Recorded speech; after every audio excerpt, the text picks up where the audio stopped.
Voilà, gloire au Seigneur. Amen. On va essayer encore de se faire du bien. Amen. Voilà, est-ce qu'on a des problèmes? Ça n'existe pas. Un être humain sans problème. Est-ce qu'on a des maladies? La plupart. Est-ce qu'on a des soucis? Le clochard a des soucis et le milliardaire a des soucis. On a tous des soucis. Des inquiétudes. Qui ne désire pas dans sa vie changer de situation morale, physique, etc. On voudrait changer, sortir de la situation que nous vivons depuis X temps, parce qu'on est fatigué. Ce monde nous fatigue, cette vie nous fatigue, les soucis, les inquiétudes nous fatiguent. Alors, on va prendre l'exemple dans la Bible d'un personnage, je pense, le plus qui a souffert, à part Job. Parce que Job a souffert un temps, pas toute une vie. D'accord?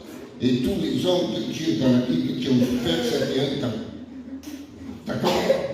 Mais il y a un homme dans la Bible qui a souffert la moitié de sa vie.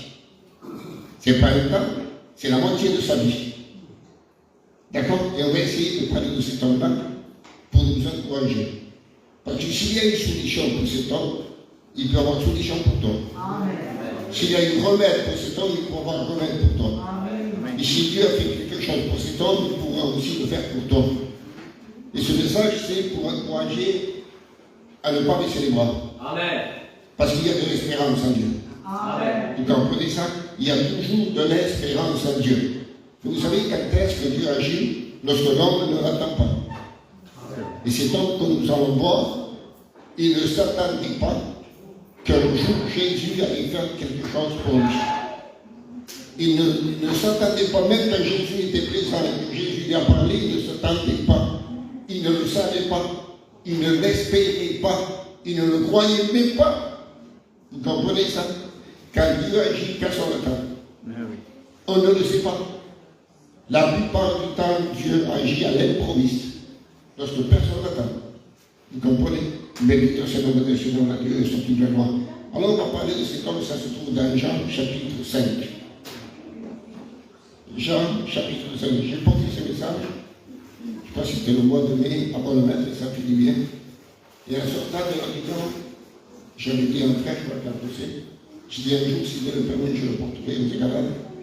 Parce que je sais que ça fera du bien. Amen. Alors c'est dans Jean 5, le premier verset, on va lire jusqu'au verset 9. Alors il va dire, après cela, écoutez bien, je vais dire calmement parce que je ne suis pas encore. Après cela, il y eut une fête des Juifs et Jésus monta à Jérusalem. Rappelez-vous ça, il y a une fête. Donc il y en a qui vont pour la fête. S'ils vont pour la fête, c'est qu'ils sont bien, c'est qu'ils ne sont pas malades. Ils n'ont pas tant de soucis que ça, tant d'inquiétudes que ça, parce qu'ils vont pour la fête. Donc ils sont joyeux, donc ils sont tranquilles. Et il y a des chrétiens comme ça. Ils sont tranquilles, ils n'ont pas tant de soucis, tant d'inquiétudes, pas de maladies aussi graves que ça. Ils arrivent à vivre, ils arrivent à se déplacer, ils arrivent à aller à Jérusalem parce qu'il y a une fête. Mais si on continue. Or, à Jérusalem, près de la porte des brebis, il y a une piscine qui s'appelle à l'hébreu Bethesda et qui a 5 portiques. C'est comme ça que je m'en parle. Sous ces portiques étaient couchés un grand nombre de malades. Eux, ils ne vont pas pour la fête. D'accord? Des aveugles, des boiteux, des paralytiques qui attendaient le mouvement de l'eau. Verset 4. Car l'ange descendait de temps en temps dans la piscine et agitait l'eau. Et celui qui descendait le premier, après que l'eau avait été agitée, était guéri, quelle que fût sa maladie. On ne va pas parler de l'ange non plus, on va parler plutôt de Jésus. Amen. Verset 5. Là, ça rentre la prédication. Là se trouvait un homme malade depuis 38 ans. C'est de lui qu'on va parler. Vous connaissez quelqu'un malade depuis 38 ans? d'une maladie grave, incurable. On continue. Jésus l'ayant vu, ça c'est le regard de Jésus, couché, et sachant qu'il était malade depuis longtemps, lui dit, veux-tu être guéri? Verset 7. Le malade lui répondit, Seigneur, je n'ai personne. C'est triste ça. Je n'ai personne. Il y a des gens comme ça. Je n'ai personne pour me jeter dans la piscine quand l'eau est agitée, et pendant que j'y vais, un autre descend avant moi. On peut dire qu'il n'y a pas de chance. Lève-toi, lui dit Jésus, prends ton lit et marche. Et verset 9. Aussitôt cet homme fut guéri. Il prit son lit et marcha. Amen. À Dieu soit le gloire. Alors la Bible dit, là, se trouvait un homme malade depuis 38 ans. Là. Ça veut dire quoi? Là. Là, 2, 3 sont assemblés à mon nom, je suis. Le psaume 133, c'est là que l'Éternel envoie la bénédiction. Là, c'est le lieu, c'est l'endroit. Et cet homme était dans ce lieu-là. Il n'est pas là pour la fête, il est là par nécessité, il est là parce qu'il a besoin. Il est là parce qu'il a une maladie incurable à cette époque-là. Il est paralytique, il ne peut pas bouger. Il doit se faire transporter à chaque fois. La preuve, c'est que personne l'a aidé pour se jeter dans la piscine pendant que l'ange descendait. Personne l'a aidé. Combien d'années il était là? Combien de temps il a tenté sa chance? Combien de temps il a essayé? Et personne ne l'a jamais aidé. Il y a des malheureux comme ça. Ils n'ont personne pour les aider. Excusez-moi, des fois même pas la famille. Et ils sont là, ils ont besoin de la grâce de Dieu. Et la Bible dit, il est là. Donc c'est la place, le lieu. Il est dans un lieu, il est dans une place, et ça fait 38 ans qu'il est malade. Alors, on va supposer qu'il est tombé paralytique à l'âge de 20 ans. Quel âge il avait là? 58 ans. S'il est tombé malade à 30 ans, il avait 68 ans. C'est pour ça que je vous ai dit, c'était la moitié de sa vie, sinon plus. C'est horrible vivre la vie de cet homme, c'est une vie horrible. Excusez-moi, un clochard, il se déplace. Sinon, un SDF, il se déplace. Il y a des malades qui arrivent à se déplacer. Ils sont atteints de la mauvaise maladie et ils arrivent à se déplacer.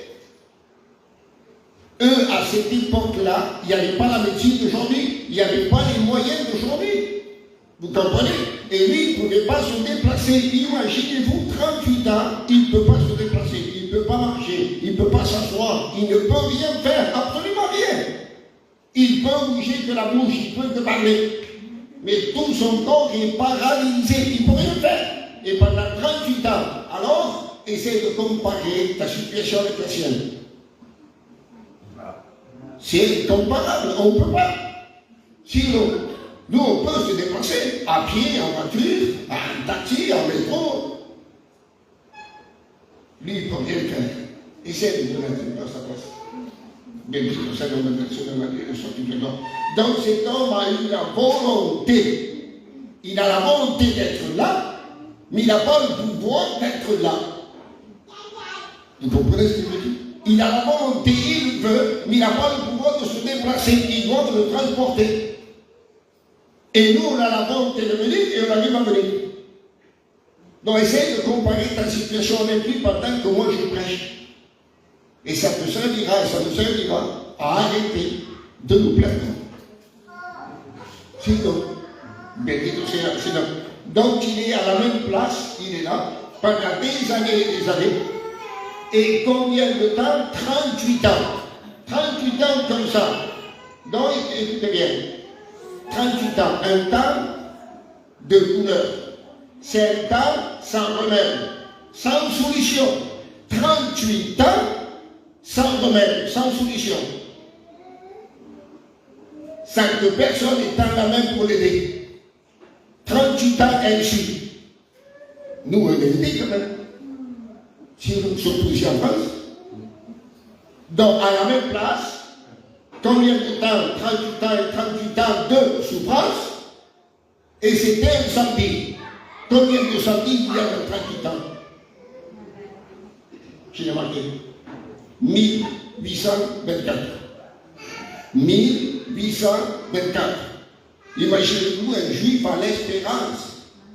Il croit mieux. Il connaît la loi. Il connaît les prodiges que Dieu a fait dans l'Ancien Testament. Les miracles qu'il a fait dans l'Ancien Testament, il le sait, il est au courant de ça. Il a cette foi basée dans l'Ancien Testament, dans le Dieu de l'Ancien Testament. D'accord? Et pendant 1824, ça va, rien s'est produit. Ou plutôt 1823. Celui-ci, c'est le 24e. D'accord? Et il pensait qu'au bout de 1824, ça va, ça n'est pas. Et nous, on parle de bien des fois aujourd'hui, comment dire, un jour de plus, ça va être pareil. Demain, ça va être un jour pareil. Et toujours pareil, toujours avec la maladie, toujours avec le souci, toujours avec ci, toujours avec ça. Alors qu'on ne sait pas que Dieu agit à l'improviste. Lorsque Dieu a parlé à Abraham, vous savez, est-ce qu'Abraham l'attendait? Est-ce que Paul l'attendait dans le chemin de Damas? Est-ce que Pierre l'attendait lorsqu'il était dans la barque avec son frère André? Sinon, est-ce que Nathanaël le savait quand il était sous le figuier? Il vient à l'improviste. Il vient quand il veut. Et il agit quand il veut. Béni que ça le Seigneur. Donc ça, c'est sa place, c'est le temps. Et quelle était la position? Il était couché. Excusez-moi, un homme, une femme va se coucher pour se reposer. Mais lui, il était couché par obligation. C'était pas pour se reposer, c'était par obligation. La position qu'il avait, c'était par obligation.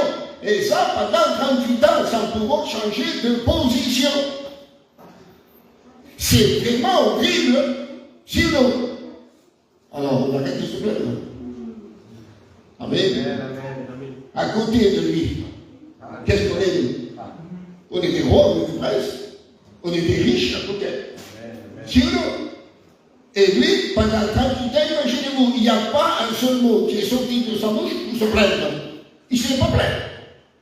Il n'a pas mis la faute sur les autres, il n'a pas mis la faute à Dieu. Alors sa position, elle était là, il était couché sans solution, sans remède.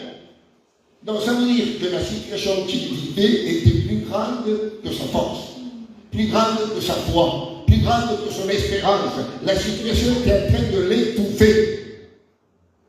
Vous avez compris? 38 ans comme ça. Et la nuit, il attendait le mouvement de l'eau. Et quelqu'un qui attend, c'est quelqu'un qui s'attend à quelque chose, qui l'espère. Et il était patient. Ce n'était pas le premier sabbat, ce n'était pas le premier jour. Ça faisait on ne sait pas combien d'années qu'il allait à chaque fois là, en attendant que l'ange vienne nous voir l'eau. Il essayait de tomber le premier dans l'eau. Mais ça n'a jamais réussi, jamais marché. Et combien de fois on va la vie, on prie, on gêne, on demande, et bien des fois il y a rien qui se passe.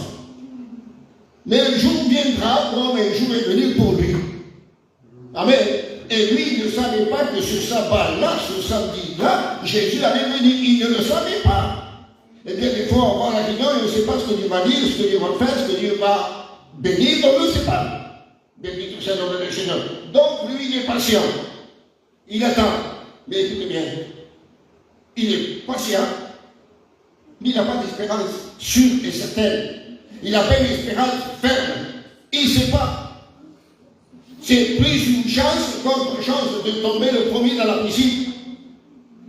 Et si la Bible dit qu'il faisait tout pour se jeter dans l'eau, c'est que d'autres venaient avant lui, c'est écrit.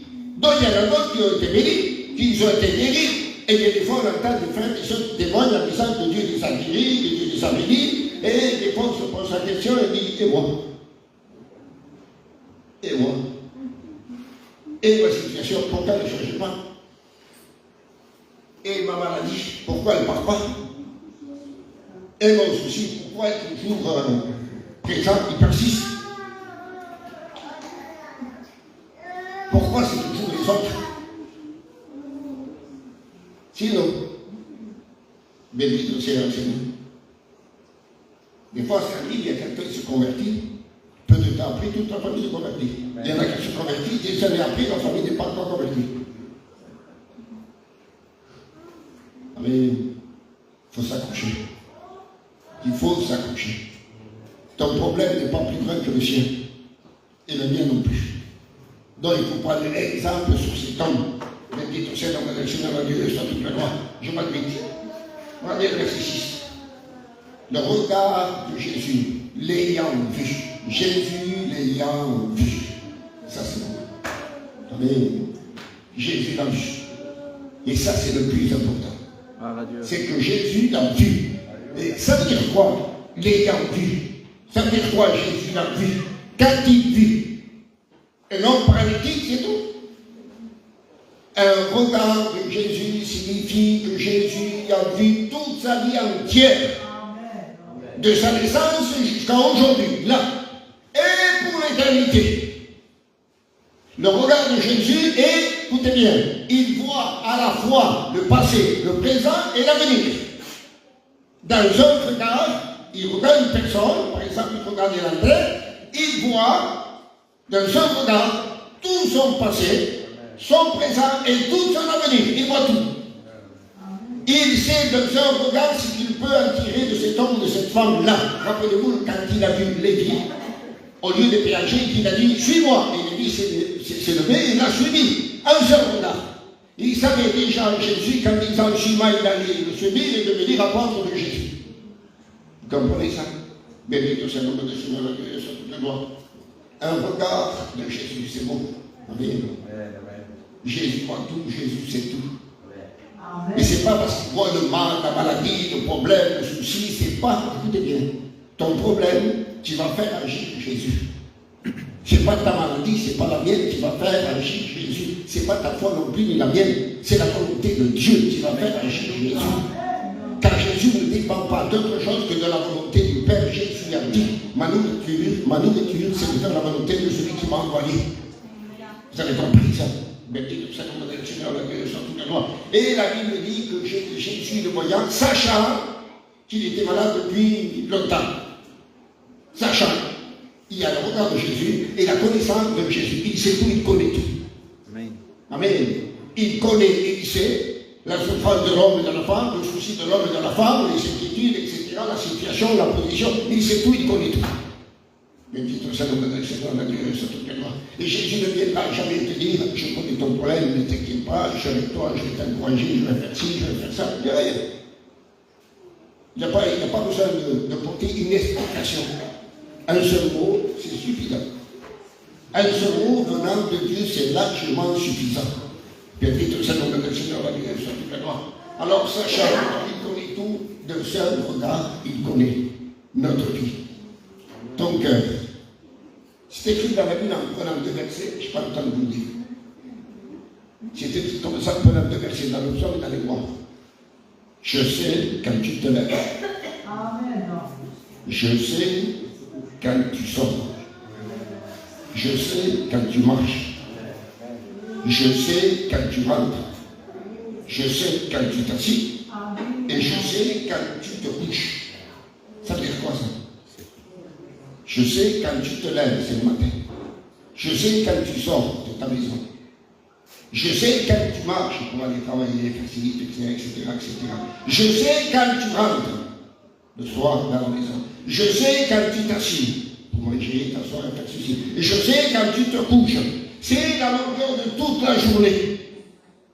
Vous avez compris ça? Jésus voit tout, Jésus connaît tout.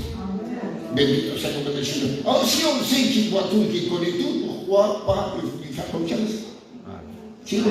Pourquoi pas lui faire confiance à Dieu sur toute la gloire? Et alors Jésus, d'après ce qu'il voit, d'après ce qu'il connaît, il va poser une question qui correspond avec ce qu'il voit et ce qu'il connaît. Vous avez compris ça? Bendito sea el nombre del Señor. Il voit un homme 38 ans malade, mais qui a encore de l'espoir, de l'espérance, il y a encore de la foi en lui. Amen. Il connaît la situation, il voit la situation, et il voit qu'au fond de son cœur, il y a quand même encore quelque chose. Alors il va poser une question. Et la question de Jésus, veux-tu être guéri? Entre nous, humainement parlant, est-ce que ça colle? Est-ce que ça colle? Veux-tu être guéri? Est-ce qu'on peut dire, nous, à un malade, veux-tu être guéri? Le malade va dire, mais tu ne prends pas plus. Est-ce que tu ne le sais pas que je veux être guéri? Ça fait 38 ans que je suis malade. Si aujourd'hui on pose cette question à un malade, le malade va croire qu'on se moque de lui. Alors pourquoi Jésus a dit que tu es être guéri? Écoutez bien. C'est un 38 ans malade, paralytique, paralysé. La paralysie visible était l'image de la paralysie invisible intérieure. C'est-à-dire que son moral était paralysé, sa foi était paralysée, son espoir était paralysé, son espérance était paralysée. Il fallait une parole de Dieu pour ranimer la foi. Amen. Une simple parole de Jésus pour ranimer sa foi, afin que son intérieur réagisse. Parce que Jésus voulait faire réagir son intérieur avant de faire réagir son extérieur et son physique. C'est la foi qui a besoin de réagir avant de faire réagir le corps physique. Vous avez compris ça? Qu'a dit Jésus au paralytique dans Marc 2? Voilà pas tes péchés, ils sont pardonnés. Il a pris la mesure.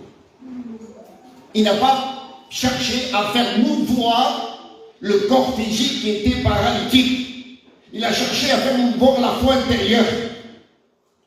Vous comprenez ça? Et après, une fois que les pharisiens ont murmuré, etc., qu'ils n'étaient pas d'accord, alors Jésus a dit, or, afin que vous sachiez que le Fils de l'homme a le pouvoir sur la terre de pardonner les péchés, il dit-il au paralytique, lève-toi, prends ton lit et marche. Vous avez compris ça?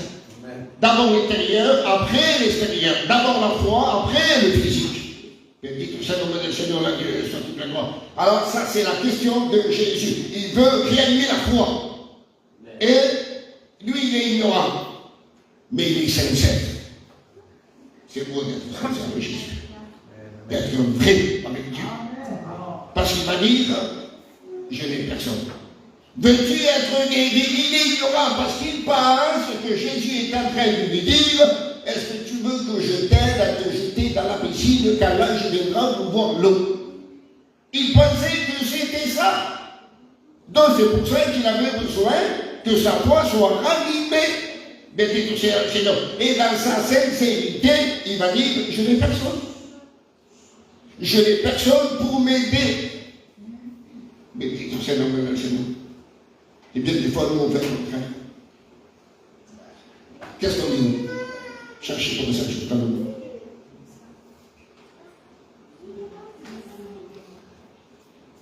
Je prends à travers l'entraille, il y a un problème. Tu veux être béni. Il faut que tu viennes en prière. Il faut écouter la parole de Dieu. Il faut persévérer. Il faut être fidèle. Et la réponse de l'entraille, il ne va pas dire je n'ai personne. Il va dire je ne peux pas. Je travaille, je fais ci, je fais ça, j'ai des problèmes, j'ai des soucis, je dois partir, etc., etc. Il va présenter des excuses. Des excuses. Il ne va pas dire je n'ai personne. Il ne va pas être franc, sincère. Il ne va pas dire la vérité. Il va chercher à se justifier parce qu'on veut tout le temps avoir raison. Vous avez compris ça? Et ça, c'est l'erreur que vous prenez pas mal, qu'on connaît tous. Sinon, un jour, mon chrétien m'a dit une vérité qui m'a plu. Et que peut-être vous allez dire, c'est pas une chrétienne encore. Ben oui. Un jour, une chrétienne à Porto-Route n'est pas venue au culte. Et dans les jours qui suivent, donc je l'ai vu. J'ai dit, comment ça se fait que tu n'es pas venu au culte? Je croyais qu'elle avait un problème. Il m'a dit, parce que je n'avais pas envie. Et moi, ça m'a plu, parce qu'elle n'a pas menti, il m'a dit la vérité. Qui a envie tous les dimanches d'aller au culte? Qui a envie tous les mardis, tous les jeudis d'aller à la réunion? Qui a envie? Qui a envie tous les jours de prier? Qui a envie tous les jours de lire la Bible? Ça veut dire que des fois, on n'a pas mauvais. Ça veut dire que des fois, on reste à la maison. Et on n'est pas malade, on n'a pas de soucis, on est bien, mais on n'a pas envie d'aller à la réunion. Ça arrive. Et cette sœur m'a dit la vérité et n'a pas cherché à se justifier. Vous comprenez ça? Béni soit le nom du Seigneur, la Dieu, sur toute la gloire. Cet homme était ignorant, mais cet homme était sincère, cet homme était vrai. Béni soit le nom du Seigneur. Et donc Jésus va dire, à cause de sa sincérité, alors il va dire, lève-toi, prends ton lit et marche. Mais, la Dieu, sur toute la gloire. Il est beau d'être vrai, il est beau d'être sincère. Amen. La Dieu, sur toute la gloire. Et la Bible dit aussitôt. Verset 9, aussitôt. C'est pas écrit, il est allé voir les médecins, il a pris un traitement, on lui a donné des béquilles, on lui a donné le fauteuil roulant, c'est écrit aussitôt. Aussitôt, ça veut dire quoi? Dans les mêmes secondes qui suivent la parole de Jésus, lève-toi, prends ton lit et marche. Les secondes qui ont suivi ces paroles, le paralytique s'est levé. Amen. Ça s'appelle un véritable miracle, un miracle complet. Ne le prenez pas mal, ce n'est pas un miracle à demi-tarif. Ce n'est pas un petit miracle. Vous avez compris ça, mes petits, c'est nombre de Seigneur. Lorsque Jésus a guéri le boiteux, est-ce que le boiteux a marché avec une canne? Pourquoi? Parce que c'était un véritable miracle. Lorsque Jésus a guéri l'aveugle, est-ce que l'aveugle portait des lunettes de vue? C'était un véritable miracle. Lorsque Jésus a guéri le sourd, est-ce qu'il avait des appareils auditifs? Mais non. Aucun malade à la ville qui a été guéri n'a pas dit après le miracle, je prends le traitement à vie.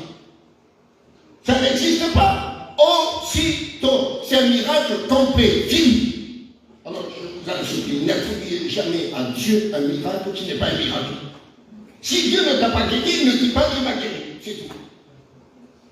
Vous comprenez ça? Ne dis pas Dieu m'a guéri alors que tu prends le traitement à vie. Ne dis pas Dieu m'a guéri alors que tu es toujours malade. Vous comprenez? La Bible dit tu ne diras point de faux témoignages.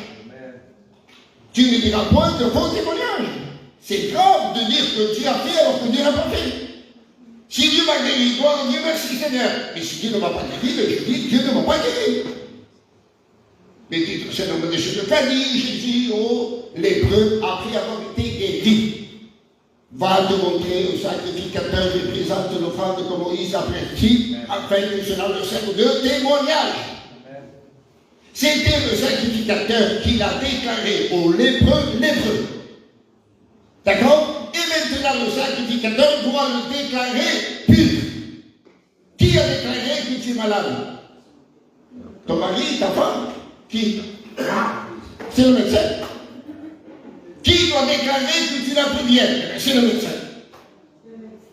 Un jour, j'ai entendu une chrétienne, soi-disant chrétienne, qu'elle avait, excusez-moi, la mauvaise maladie au cerveau, et que Dieu l'a guérie, sans escalaire, sans radio, sans rien, sans examen, sans voir le médecin. Alors, qui va croire ça? Moi, le premier, je ne crois pas. Un aveugle qui voit, on n'a pas besoin de médecin pour ça. Un boiteux qui marche, un lépreux, etc.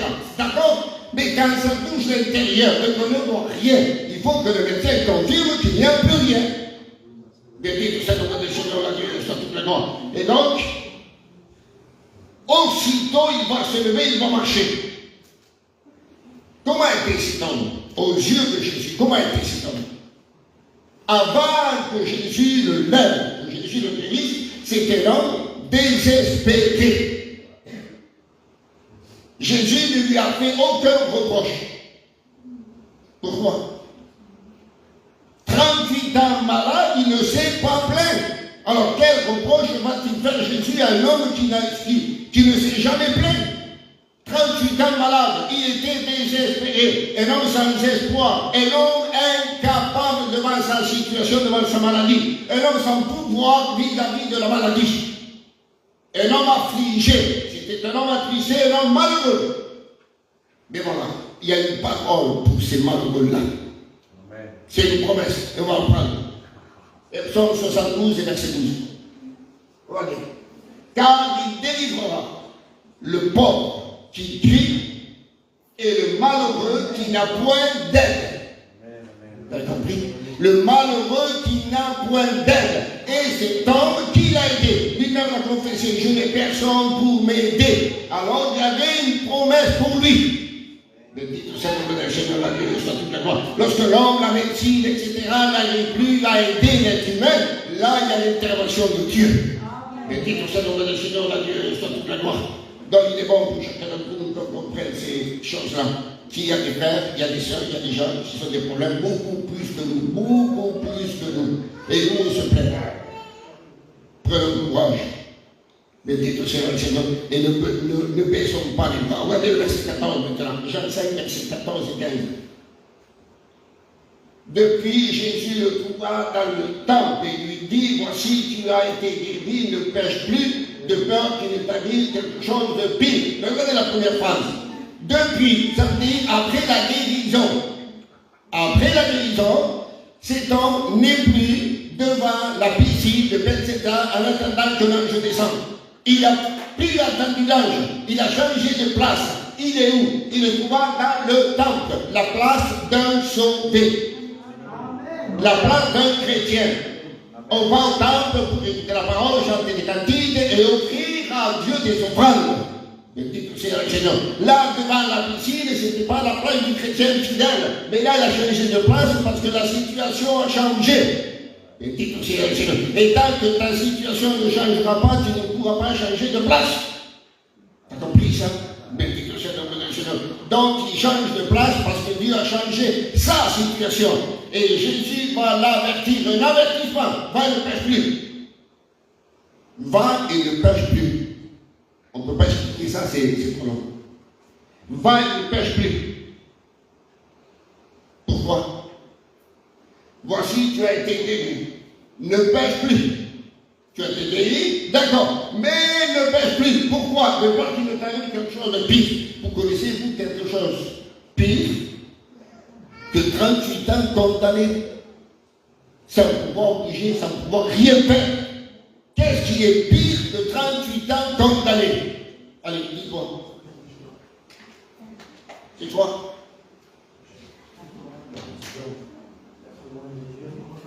Va et ne pêche plus. Et ce qui peut apporter quelque chose de pire que 38 ans condamné, c'est le péché. Et où emmène le péché? Le salaire du péché, c'est la mort, la séparation d'avec Dieu, c'est la condamnation éternelle. Donc la condamnation éternelle est beaucoup plus grave que 38 ans malade.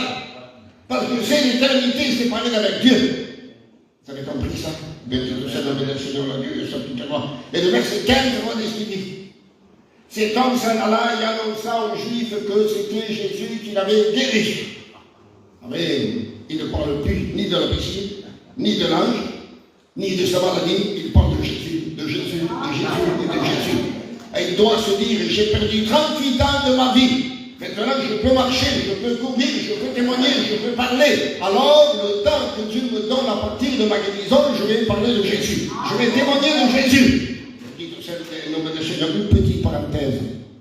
Jésus t'a guéri. Jésus t'a béni dans le passé. Combien de fois tu as témoigné? Combien de fois tu as parlé? Peut-être jamais. Peut-être pas une seule fois. Peut-être une fois. Ou peut-être très peu.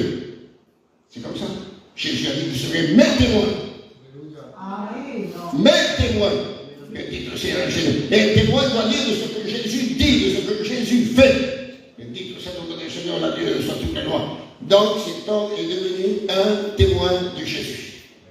Amen. Il témoigne de Jésus, il parle de Jésus. Et c'est ce que nous devons faire chacun d'entre nous. À Dieu soit toute la loi. Donc on a compris. C'est une situation beaucoup plus grave, beaucoup plus grande, beaucoup plus longue que la nôtre.